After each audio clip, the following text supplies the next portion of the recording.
menikah kan sekali seumur hidup. Oke. Ya nggak apa-apa lah habis-habisan. Kan sekali seumur hidup. Dan orang yang membilang itu bukan keluarga sultan. Dan kupastikan orangnya itu warga miskin. Pernah nggak mendengar kalimat itu? Pernah. Pernah. Bahkan saya itu sebenarnya bro, seandainya kalau saya dikasih kebebasan, saya pengennya nggak ada adat sebenarnya. Edisi kali ini kita akan bahas soal pernikahan. Sudah nikah. Iya, tentang pernikahan khususnya di ruang lingkup orang Batak Kristen. Pernikahan ya, Iya. bukan pernikahan dini kan? Enggak. Pernikahan yang sudah siap gitu maksudnya. Iya, orang Batak plus dan Kristen. Kristen. Iya, Kristen apapun terserah lah, yang penting orang Batak Kristen. Siap. Oke, berhubung kan nih Pak Domi kan udah Udah nikahnya udah jadi Jadi kalau yang masih mau nggak bisa lagi. udah get married ya. Udah. Jadi aku pengen tanya-tanya dan kita pengen sharing ilmu-ilmunya, tips-tipsnya atau masukan-masukan dari Pak Domi dari orang yang sudah menikah. Aku kan belum nikah. Oke, saya menikah itu umur 33 tahun. Menikah. Artinya bagi sebanyakan orang kan sudah cukup tua gitu lah ya. Maksudnya umur yang lama kali gitu. Tapi saya punya alasan kenapa saya nikahnya umur segitu. Bukan karena tidak ada yang mau, itu pun bisa juga salah satunya. Tapi lebih karena memang saya punya prinsip bahwa harus siap baru nikah. Gitu. Artinya siap dalam arti ekonomi maupun secara mental juga. Gitu. Fisik juga. Fisiknya. Karena bagaimanapun banyak yang saya lihat pernikahan itu asal nikah menyenangkan orang tua. Terus setelah itu ya banyak hal-hal yang terjadi, yang hal negatifnya gitu. Jadi saya persiapkan dulu, saya harus punya rumah. Gitu. Contohnya salah satu itu. Rumah wajib ya. Wajib bagi saya ya. Iya. Tapi kan banyak orang nikah dulu baru ada rumah. Oke. Dalam arti saya punya rumah itu yang udah lunas ya, bukan kredit gitu lagi. Maksudnya udah punya rumah dalam arti udah lunas semua rumahnya, udah tinggal pakai gitu. Baru nikah ya. Iya baru nikah. Jadi gitu. ketika Pak Domi bawa wanita, bawa calon istri, rumah udah ada. Udah ada gitu. Dan sudah lunas. Sudah lunas gitu, Oh, bukan yes. kredit. Kalau kredit kan artinya kita masih tetap bayar gitu. Iya. Kita bayar masih 2 bulan kita bilang punya rumah bisa saja. Iya. Tapi kan tetap harus bayar. Dan hal ini juga terbuka. Kamu ceritain ke calon istri. Kalau awalnya tidak, saya coba untuk tidak ceritakan saya punya rumah atau enggak gitu. Enggak ada. Kapan dikasih tahu kalau Setelah udah kita mau serius gitu udah keluar tua baru saya bilang saya ada punya rumah di sana, ayo ke sana gitu. Jadi kalau masih kenal dekat belum? saya bilang saya ngekos ngontrak gitu. Karena khawatirnya dia mau sama saya karena ada rumah kan bisa Iya, langsung melayang sih kalau gitu ya. Kita maunya yang benar-benar tulus kan gitu. Iya. Gitu sih. Menurut Pak Domi, menurut pribadimu lah, usia ideal untuk menikah baik cewek atau cowok umur berapa? Kalau cowok 27, 28 sampai ke atas lah. Udah boleh lah ya. Kalau perempuan kalau bisa 25 lah. 24, 25 bisa lah. 25. Artinya kan kalau dia 24 berarti udah kalau dia kuliah kan udah selesai lah menurut saya. Karena kalau tamat SMA langsung nikah itu bagi saya belum pas lah, belum pas gitu. Karena secara mindset kan kita bilang ya kalau dia di kampung mungkin tantangannya sedikit, tapi kalau dia merantau kan tidak sesimpel kita menghadapi yang di kampung. Jadi umur yang 24, 25 untuk perempuan itu sudah layak pantas untuk berumah tangga. Yang laki-laki 27, 28 dan seterusnya sudah pantas juga untuk menikah. Oke. Gitu. Secara apa ya? Secara umur ya. Iya, umur. Belum ekonomi ya. Nanti ekonomi Iya, beda iya. lagi gitu. Oke. Secara apa lagi ya? Kalau dari fisik, poin keberapa itu pentingnya melihat fisik? Oh, maksudnya ganteng cantik gitu ya? Iya. Pokoknya dari atas rambut inilah sampai ke kaki. Karena bagi saya itu fisik itu kalau kita masih anak remaja lah. Jadi kita masih lihat fisik ya. Apalagi perempuan ya. Saya percaya kalau perempuan itu awal-awal umur dia 17, 18 sampai 20-an dia bangga kalau punya cowok yang ganteng. Soal ekonomi nanti gitu loh. Nanti. Tapi kalau udah umur 24, 25 ke atas tampang nomor 2 yang penting dia punya uang gitu. Iya. Menurut saya seperti itu. Iya. Ini opini pribadi lah ya. Opini pribadi. Jadi ya, dan itu menurut saya realis karena fisik kan yang penting dia punya tangan, punya kaki, bisa melihat, kayaknya orang akan terima juga gitu. Iya ya. Iya kan Benar. kalau soal ganteng cantik itu kan realistis sih menurut saya. Semua orang pengen pasangannya ganteng atau cantik. Tetapi daripada itu kan orang pengen hidupnya selama hidup ya terpenuhi ekonominya gitu. Ya kalau dapat dua-duanya it's okay, puji Tuhan ya. Artinya kita dapat istri yang cantik, terus dia punya kerja yang bagus, ya bagus itu. Atau nah, sebaliknya dia dapat cowok yang ganteng, kaya pula, kerjanya bagus, ya siapa yang nggak mau? Tapi kalau dia memilih cowok ganteng tapi miskin atau jelek atau dia kaya, ya mendingan biasa saja tapi kaya, jelek tadi gitu. Coba kita survei pasti kayak gitu. Tapi harus balance sih. Contoh nih, ini cewek miskin, pekerjaannya pun biasa aja, dari keluarga miskin. Terus skill, soft skill, hard skill pun dia biasa aja. Pendidikannya ya let's say mungkin tamat SMA. Tapi dia berekspektasi, berangan-angan pengen punya cowok sultan kaya raya, tajir, militer segala. Gimana pandangan Pak Dari? Ya harus sadar diri juga, kalau siapa gitu sih. Value-nya harus sama. Ya harus sadar diri. Harus bisa lah, harus sadar diri. Kayak saya misalkan, saya seperti tamu seperti ini, hidup, saya nggak bisa nuntut istri saya harus kayak gini, harus bekerja, harus kerja di depan dan sebagainya. Enggak dong, dia mau terima saya aja udah syukur gitu, karena saya sadar bahwa saya itu kemampuannya masih terbatas gitu. Jadi sesuaikan pasanganmu dengan dirimu juga. Kalau seperti dengan value kita. Iya, dengan bro bilang tadi kan biasa-biasa aja, terus pendidikan dulu, terus dia berharap dari Sultan. Ya Sultan juga gak akan berharap samamu juga, gitu maksudnya. Gak akan mau juga gitu. Iya. Harus punya apa ya? Punya cermin lah, bahwa yang layak ke kita yang tahu gitu. Gitu. Jadi kalau kita segitu ya, kalau mau kita dapat yang lebih baik, kita tingkatkan juga nilai kita. Gitu. Iya, harusnya gitu ya. Kita biasa-biasa aja, memang tapi banyak sih saya lihat memang entah itu bercanda atau tidak yang di media sosial dia buat cari cowok yang seperti ini. Kita nontonnya dalam arti kok ini nggak sadar diri ya gitu. Tapi kita lihat fotonya jelek ya. Apa yang mau? Tapi ya mungkin itu harapannya gitu. Tapi harapan itu pun harus ada batasan, dalam arti kita lihat saya juga nggak mungkin dong gitu.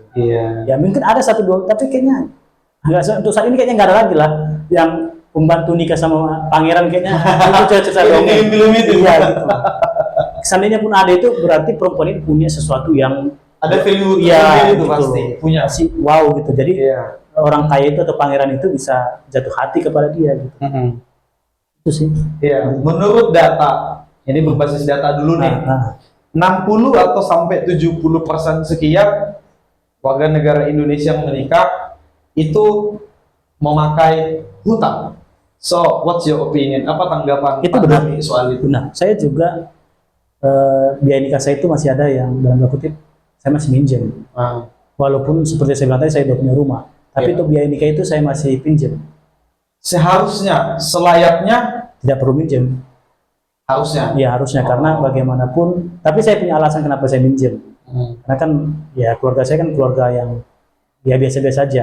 Artinya memang semuanya harus saya yang usahain gitu. Kan saya udah beli rumah juga. Ya nikah nanti kok saya nunggu sampai umur berapa? Dan saya pikir jodoh udah datang, dan itu nggak sebanyak yang saya, nggak semua lah biaya itu saya pinjam. Ada berapa aja lah gitu.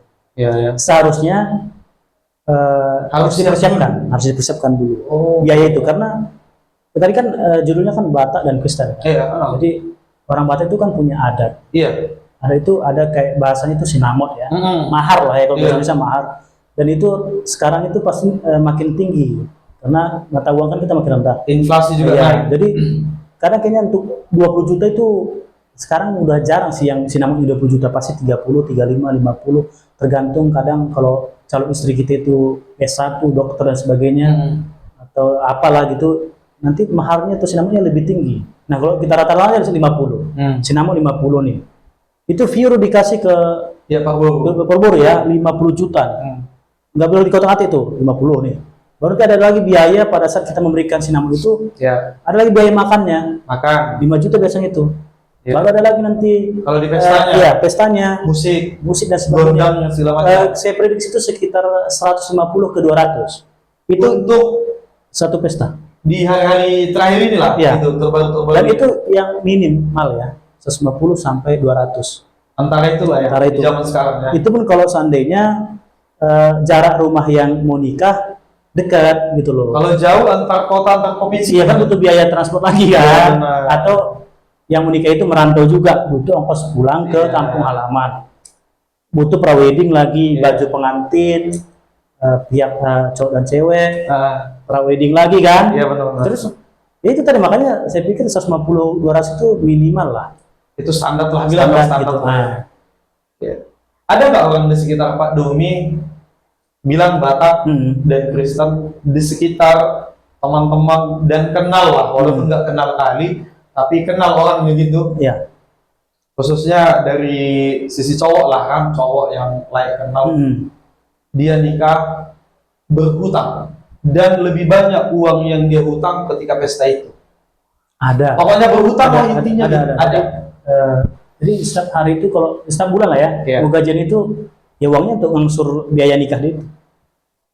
Artinya ya harus kerja keras gitu. Lama ya? Untuk membayarkan ya sekitar Lama cicilan itu. lama lah sekitar Ya, berapa tahun? 5 tahun lah. Rumahnya masih kredit juga 10-15 tahun. Belum lagi bayar hutang yang waktu pesta itu. Pas Gitu. pesta kan Dia minjam gitu lah. pinjam gitu di bank. Hmm. Saya pikir memang apa ya? Itu tadi kalau kita kan kita bisa mempersiapkan dengan baik lah. Kita udah pernah bahas juga tentang topik bagaimana kebiasaan-kebiasaan orang Indonesia yang lebih mengutamakan gengsi daripada mengumpulkan uang. Iya. Sedangkan kita orang yang bermarga, yang beragama Kristiani pasti butuh biaya untuk menikah nih. Iya. Karena nggak sekedar nikah saja gitu. Ada biaya yang harus dikeluarkan yang begitu besar gitu loh. Jadi menurut saya memang setelah nikah dan membayar utang itu kayaknya sakit banget. Setelah nikah, Bayar kita utang. mati-matian bayar utang. gitu. Hanya untuk satu hari itu. Iya. Kan kita ngasih makan banyak orang kan di situ kan. Dan ada yang ku kenal ya, tapi nggak tahu juga lah karena itu ngutang. Setahun, 2 tahun, 3 tahun setelah nikah, ini real ya. Itu nyampe dan ada yang minjem sama aku.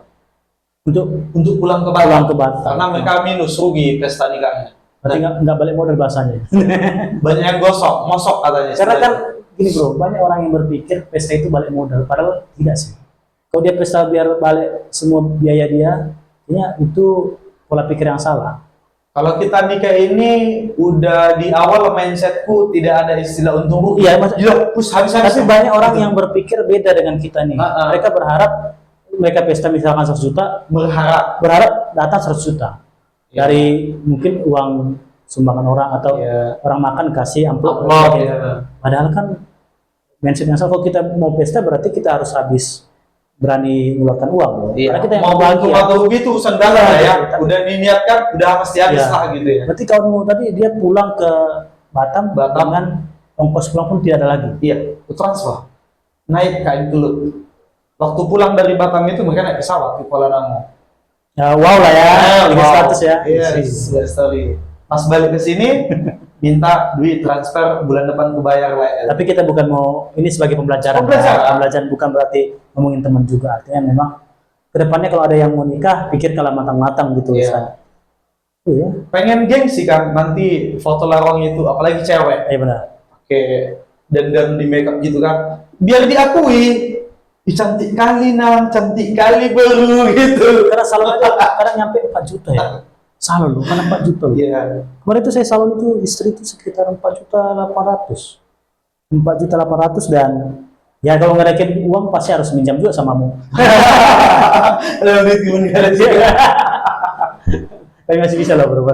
Jadi itulah soal mindset lagi. Iya. Ada nggak orang di sekitar atau di sekitar lain lah dengan di dunia nyata pernah dia bilang kayak gini? Ini khususnya yang mau, yang hendak menikah ya? Iya benar. Bukan yang sudah nikah, bukan. Orang yang mau ingin atau hendak menikah dalam waktu dekat. Menikah kan sekali seumur hidup. Oke. Ya nggak apa-apa lah habis-habisan. Kan sekali seumur hidup. Dan orang yang membilang itu bukan keluarga sultan dan kupastikan orangnya itu warga miskin. Pernah nggak mendengar kalimat itu? Pernah. Bahkan saya itu sebenarnya bro, seandainya kalau saya dikasih kebebasan, saya pengennya nggak ada adat sebenarnya.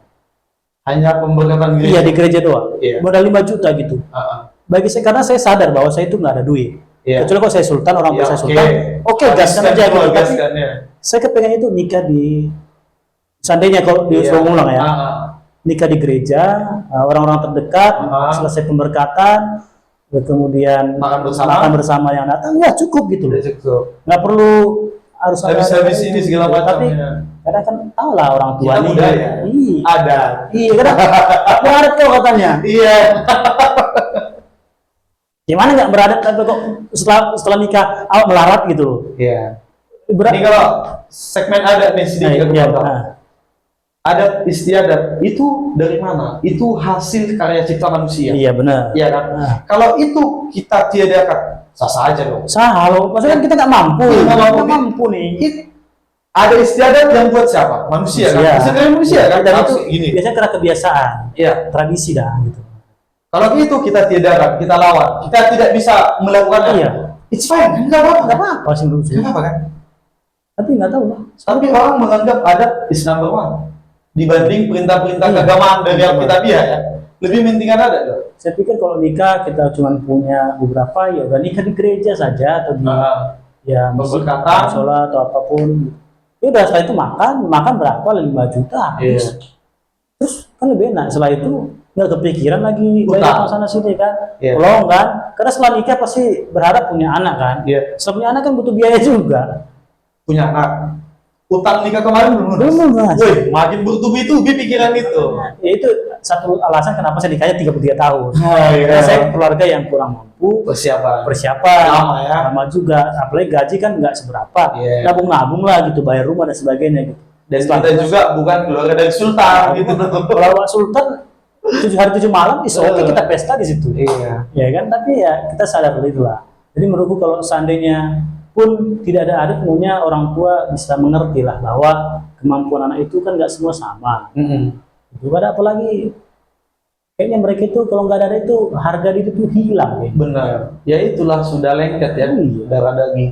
Karena dipaksa harus mengadati lah, bahkan aku cuma ada uang segini, gak apa-apa lah nanti utang ada kok yang mau digeser gitu, digeser tanahnya digeser. Kalau mau digeser jual masih oke. Bagaimana kalau kita melakukan adat, melakukan pesta pernikahan berhutang? Nggak ada harta yang mau dijual Benar. atau mau digadaikan, berhutang. Membayar itu mati-matian. Gitu. Makanya saya kemarin itu agak ada sedikit penyesalan sih. Saya pikir saya itu bisa memenuhi semua biaya nikah itu, tapi nggak bisa juga.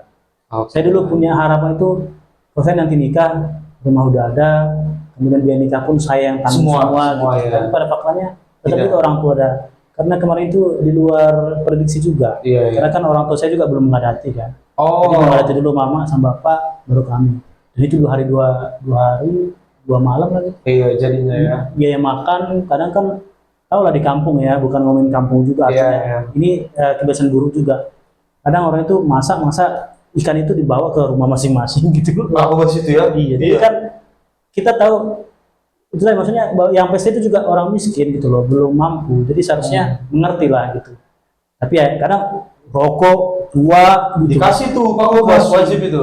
Makanya begitu mendingan awak cateringkan aja gitu Iya, kan. kita tinggal dunia bersih kan? Makanya kan waktu pas di Batam kan aku catering. Ya resepsinya deh. Harus cateringkan aja. Jadi kasih 10 juta beres, orang itu Iya. yang melayani nyuci piring nggak perlu. Makanya yang handle. Dan waktu pas aku di Batam ini, terima kasih untuk yang di Batam, bahwa pernikahan saya itu misalnya saya kayaknya nggak ada modal keluar sama sekali, karena biaya itu semua terpenuhi dari kebaikan orang-orang, Iya, iya. kebaikan orang-orang yang mungkin kita kenal ya, bahkan tempat pun dikasih gratis sama dia. Iya, iya, iya. Ya puji Tuhan lah gitu, Membantu lah ya. membantu karena Membantu kali. sama sekali ya nambah-nambah 1 juta is oke lah ya. Apa-apa. Saya anggap itu seharusnya pun kalau pesta kita yang mengeluarkan. Makanya di Batam itu saya enak lah gitu, di kampung yang melarat lah. Iya, ya. Jadi ya kalau nanti mau nikah bro, artinya kan bukan mau saya lebih berpengalaman ya. Tapi kalau bisa persiapkanlah secara ekonomi. Kalau mental saya pikir udah bisa lah ya, umur-umur 30 ke atas. Iya. Tapi ekonomi ini memang Penting, berat lah. penting. Penting banget karena banyak pencerai berantem KDRT ya. Iya. Itu Bercerai juga karena ekonomi. Karena ekonomi. Bahkan ada yang sampai biru istrinya dipukuli karena mungkin tidak tahu lagi mau melakukan apa, istrinya Iya. minta makan dan sebagainya, minta ini itu. Kadang laki-laki ini nggak tahu lagi mau ngapain kan, emosi lah, marah lah dan sebagainya. Makanya saya seberat-berat apapun nanti hidup ini, saya pikir kalau sampai KDRT janganlah gitu. Jangan lah ya. Ya kan? Kadang saya juga pernikahan itu salah satu yang saya takut kemarin itu loh, bro. Saya nikah, saya nggak bisa nahan emosi, mukulin istri gitu. Jadi itu kan parah banget gitu. Jadi orang yang nikah pun, kenapa saya bilang tadi mental harus siap, ya karena itu. Iya benar. Karena kadang apa yang kita nggak suka, istri kita suka. Pokoknya yang mencocokkan dua individu ini susah. Makanya saya pikir selain ekonomi, mental juga. Attitude, karakter semua lah ya. Harus bisa menahan diri lah. Iya, Kalau benar. enggak masuk berita. Iya kan? Iya. Ada yang kemarin viral itu kan yang Iya. di Jawa ya, gara-gara selingkuhannya di Iya. istrinya, yang pura-pura dia katanya perampokan kan? Wis. Sadis sekali itu. Pokoknya- Berbarga pula itu. Kristen pula lagi. Iya. Malu-maluin aja. Ada kan? Banyak juga kasus kayak gitu, nggak cuma itu sih Iya sebenarnya. kan? Dulu pun ada. Kan saya pikir ya, makanya kalau ada saya lihat orang tua yang bisa hidup sampai mereka nikah 25 tahun masih bersama, Sampai tua. ya pegang tangan, gereja bareng, itu kayaknya so sweet kali lah Bu ya. Iya. Pengen sih momen-momen Iya, kayak gitu. anak-anaknya semua sekolah, teratur, baik-baik semua. Saya pikir orang tuanya, berarti bapak sama ibu ini bukan yang mana yang lebih hebat, tapi dua-duanya hebat menurut saya. Iya. Karena semuanya bisa mengisi kan kekurangan satu sama lain. Jadi gitulah untuk nasihat-nasihat pernikahan, walaupun saya masih nikah sekitar 8 bulan 6 bulan 18 bulan saya udah nikah. Iya. Saya udah bisa lah menasihati dikit-dikit. Bisa.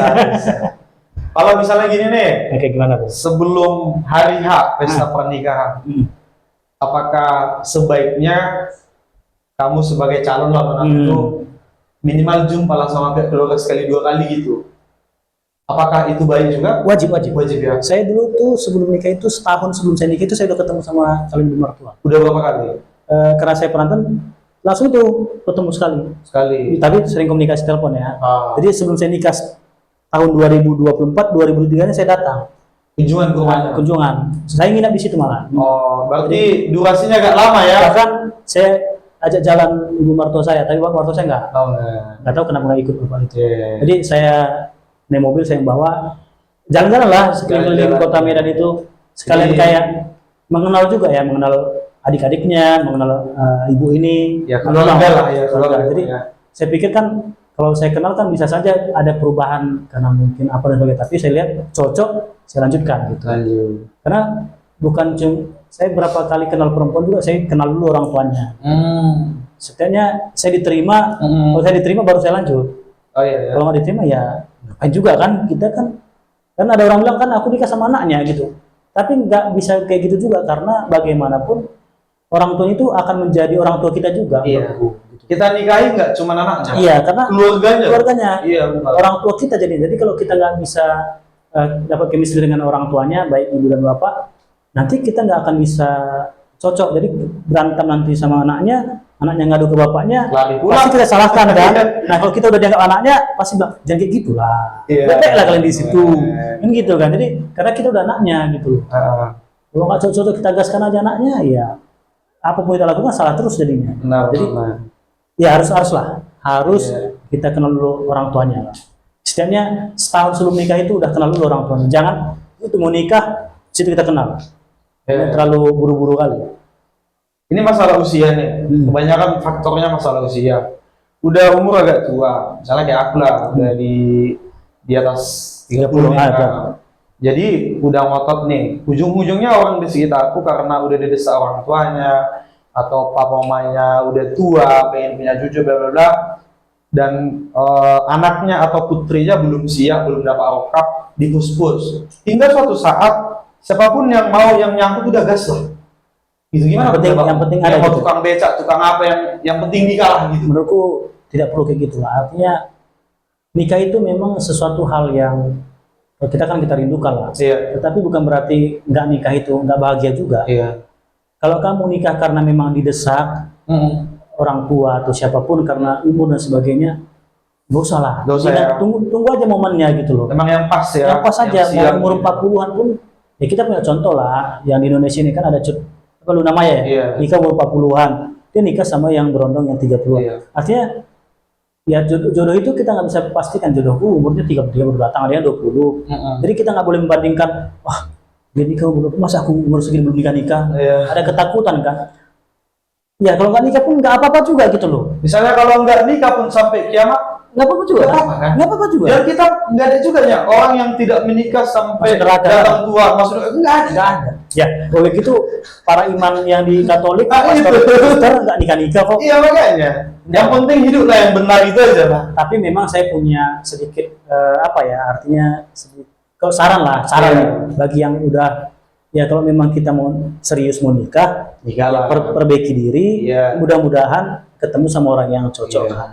Karena bagaimanapun maaf kata nih, sejelek-jeleknya kita nih, semiskin kita, akan ada yang suka juga gitu loh. Pasti. Nah, saya juga sama gitu. Artinya jangan terlalu khawatir bahwa di dunia ini banyak manusia gitu loh. Banyak. Banyak orang yang merasakan apa yang kita rasakan. Iya. Kan banyak kita lihat di media sosial umur berapa dia belum menikah, bahkan dia bikin ada kan yang biro-biro jodoh kan. Iya. Mungkin banyak kan. Ah. Artinya kita jangan juga jangan pula kita udah umur 40-an terus kita diam-diam aja berharap ada yang datang, ya enggak juga gitu loh. Tapi dia pengen nikah. Ya nikah. Dia Diam-diam aja ya, gitu kan. bersembunyi di rumah. Iya, nggak mau bersosialisasi ya sampai kapanpun ya tetap kayak gitu. Kalau memang punya kerinduan pengen nikah, ya berbaurlah dan jangan terlalu tinggi buat Setelannya. iya, jangan terlalu berharap terlalu tinggi kriterianya. Yang penting dapat orang yang baik-baik.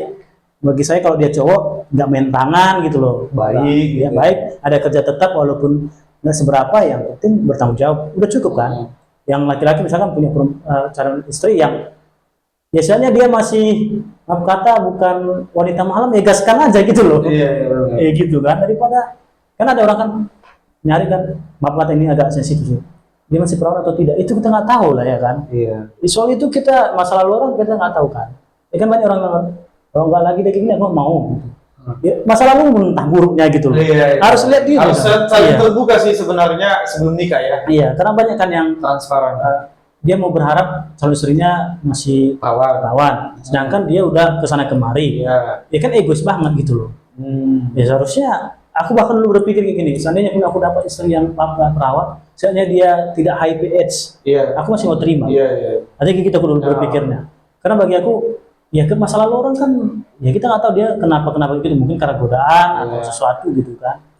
Ini kalau kita terlalu banyak kriteria kita tulis list, kita pun nggak bagus, ngapain nggak nikah gitu. Iya. Ada beberapa temanku memang udah kayak gitulah, tapi ya bukan sok-sok mengajari, tapi kalau kita pengen nikah, perbaiki diri, perbanyak relasi sosial kita, dan jangan terlalu banyak kali ciri-ciri yang lain dan itu nggak dapat apa. Iya benar. Kalau soal ini kan, kan ada juga orang kulihat dan dia ngomong ke aku cewek lebih dari satu orang.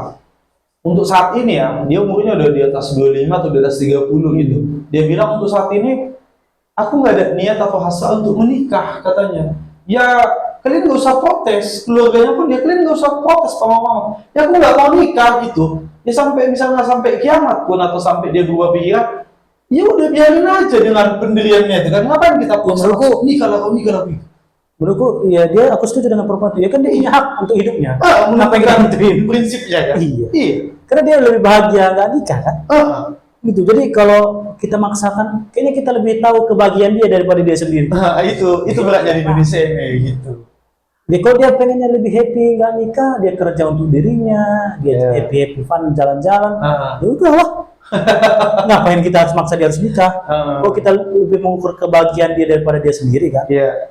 Harusnya enggak lah. Iya. Karena ada yang perempuan kan dia mungkin hal-hal yang masa lalu dia malas kenal laki-laki kan? Iya. Udah muak gitu. Udah muak dia kan? Terlalu banyak janji-janji palsu kali. Makanya itu banyak lebih dari satu orang. Iya. Gitu. Banyak. Ada berapa sih? Artinya ya laki-laki pun kan aja gitu. Mungkin dia pernah dimanfaatin oleh perempuan, sakitin kan. Jadi ngapain aku berkorban demi orang? Ku penuhi kebutuhannya tapi dihianati. Mendingan aku uang pun untukku sendiri, ku pakai sendiri. Kalau bisa bukan ke orang tua aku, selagi orang tua masih hidup kan gitu-gitunya. Jadi pilihan orang itu kembali ke diri masing-masing. Artinya kalau kamu mau nikah bagus, nggak nikah pun nggak apa-apa juga gitu loh. Nggak ada larangan harus nikah, gitu. Nggak ada kewajiban harus nikah. Nggak ada larangan juga kita nggak boleh nggak nikah gitu. Bebas-bebas saja. Itu free will lah, bebas lah ngambil itu. Ada dua lagi nih kasus atau statement lah aku bilang gitu. Pertama, ini aku juga pernah ngalaminnya. Ini ruang lingkup Kristen dan Batak ya. Oke. di pengumuman adat atau di pesta kumpulan satu keluarga atau marga, di situ kayak mandor harta, dikasih kesempatan ke aku dan ada teman-teman juga. Keluargaku inilah yang udah keluarga sudah nikah, umurnya di bawahku. Oke. Dan ketika ngomong di perkumpulan itu, kan banyak orang tuh di adat atau di perkumpulan keluarga gitu amer gitu. Yang dibilang si kawan ini yang udah nikah ini, itu kebanyakan sampah. Menurutku ya, menurutku sampah yang bilang itu semua bullshit itu gitu. Baru siap dia ngomong, baru aku ngomong, ku sanggah atau ku komentari. Harusnya kayak gini loh. Ini kan yang kita bahas demi kemanusiaan, demi keluarga, demi kemajuan manusia-manusia di situ, demi membawa nama baik dan demi kemajuan bersama. Begitulah. Aku bilang harusnya kayak gini, kayak gini. Tahu nggak petinggi-petinggi orang-orang tua yang satu generasi di atas kita? Mereka lebih mendengarkan yang ngomong sampai itu. Yang sudah nikah tadi. Iya. Kenapa? Hanya karena sudah menikah. Aku masih lajang. Aku tidak dihiraukan. Dan lurus ke coachingmu. Kau masih anak-anak. Kau belum nikah. Itu. Gimana pendapatmu? Menurutku kalau seandainya seperti itu berarti menikah itu bagi mereka itu adalah satu bentuk kedewasaan kali ya. Sebagian orang menganggap gitu ya, berarti kalau udah nikah itu udah dewasa gitu, berarti bisa memberikan nasihat gitu. Sedangkan yang bagi orang belum nikah tidak boleh memberikan nasihat. Dan itu polemis juga sama sekolah. Karena aku waktu pada saat tahun baru kan, ngumpul gitu keluarga. nanti kita ngomong yang belum nikah itu bilang, usah kau diam aja lah, aku belum nikah gitu. Aku lebih makan garam manisnya dulu ini kan. Saya pikir gini loh, nasihat itu bukan berarti melihat status, arti melihat bahwa dia nikah atau tidak.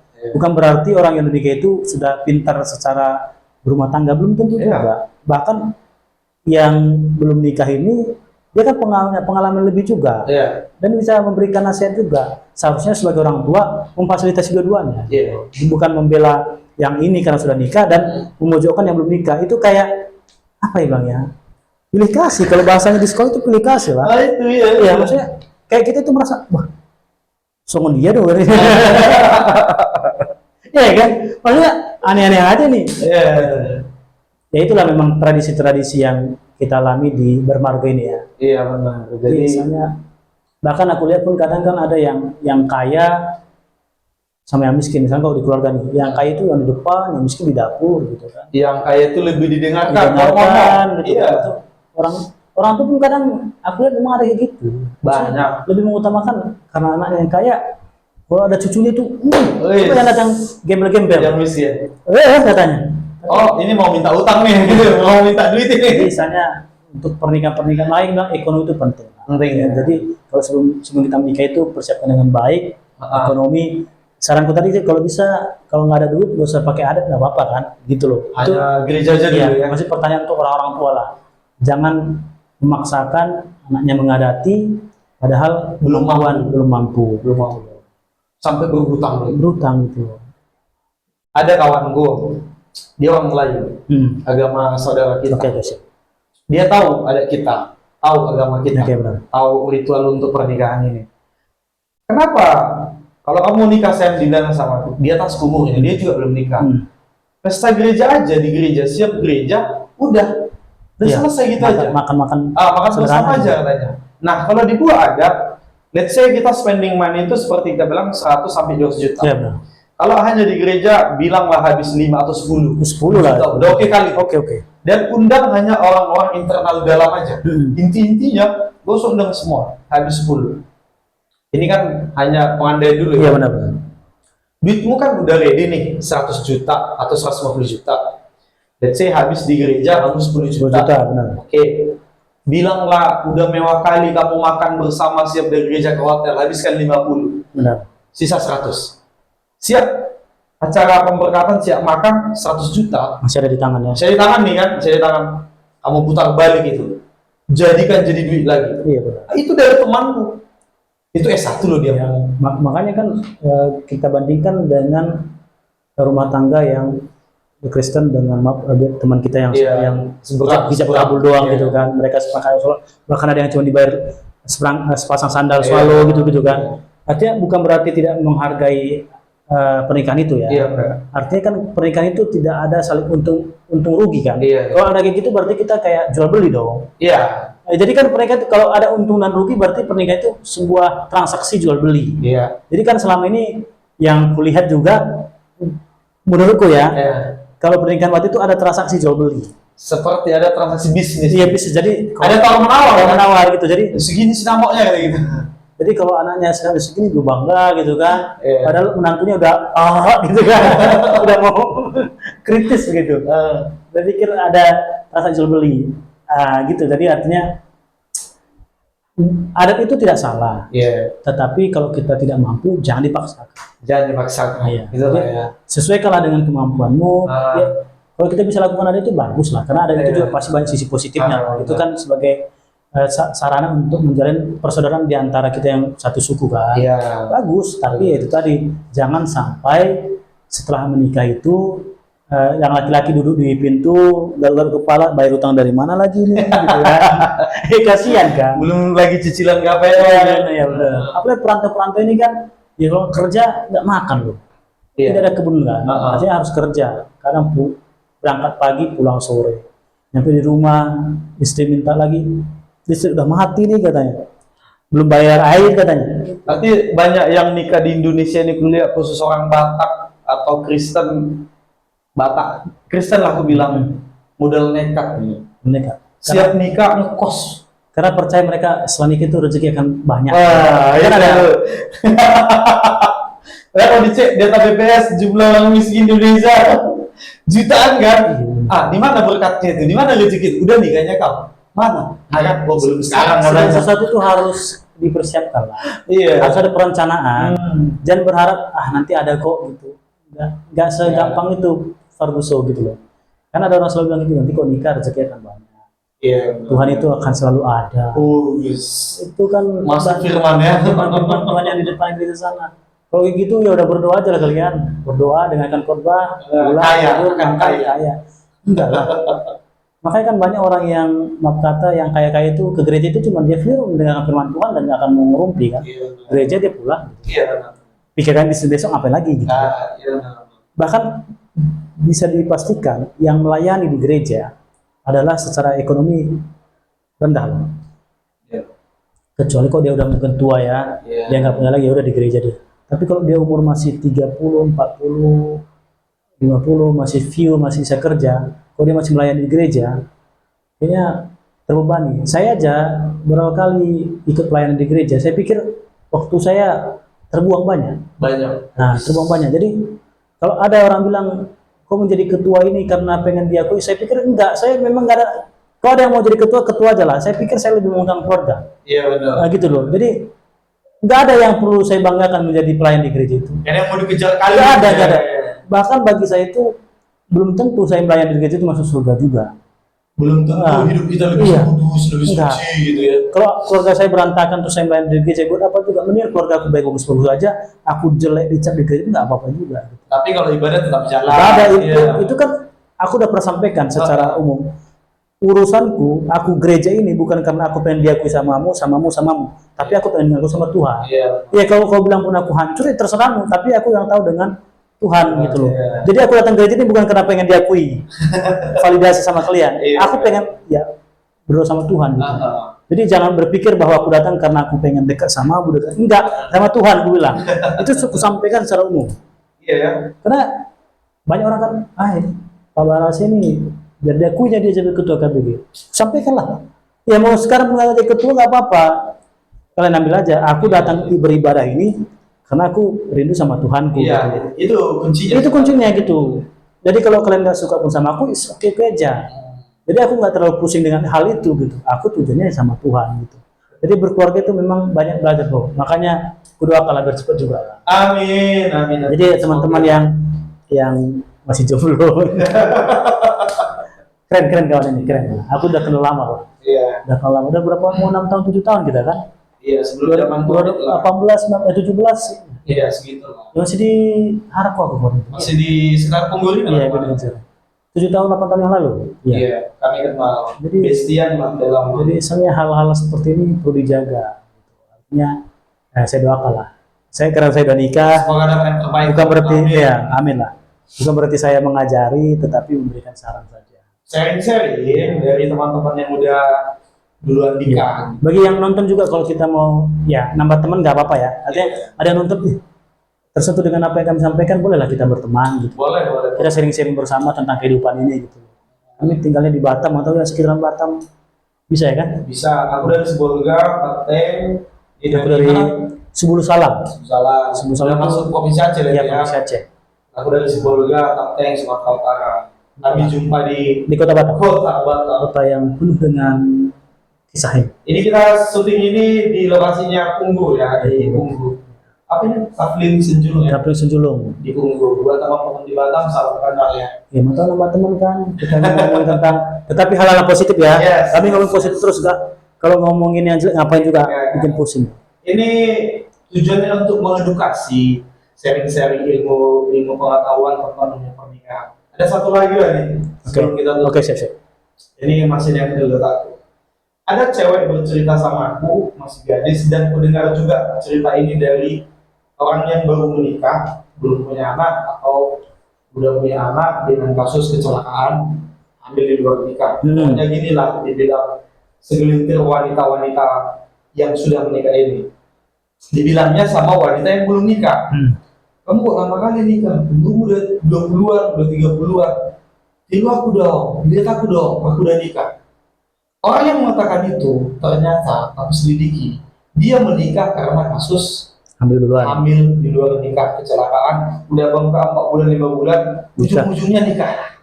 Dan itu dianggap oleh si wanita yang kecelakaan hamil ini, itu lebih bermartabat dianggap otak dia dibanding Yang belum nikah tadi. wanita yang 30-an ini belum nikah. Ini di masyarakat kita, dan kasusnya ini banyak, lebih dari 1 orang aku dengar di depan mataku. Gimana tanggapan Pak Doni? Lebih bermartabat dibilang dia nikah, tapi di luar hamil di luar nikah, tirulah aku, lihat aku dong. Aku gimana itu? Kan kita Kristen, Iya, kita beragama. Agama apa kayaknya kalau di luar nikah itu udah dianggap dosa ya. sudah dosa itu. Itu aja lah, udah berarti Iya. udah dosa. Bagaimana dia bisa berkata dia lebih bermartabat? Iya. Dia tidak bisa menjaga diri. Begitu artinya selagi kita udah melanggar aturan dari agama kita, dari ada istiadat kita, kita tadi ngomong tentang Kristen dan Batak itu tadi, itu kan sebuah hal yang memalukan. Iya. Bahkan kalau kita mengikuti adat yang jelas, pasti ada hukumannya dong. Iya. Gitu kan. Dan kamu dengan bangganya bilang, aku lebih bermartabat dibandingkan sama yang belum nikah umur 30-an. Seharusnya berkaca lah gitu. Artinya, apa yang kau sombongkan gitu?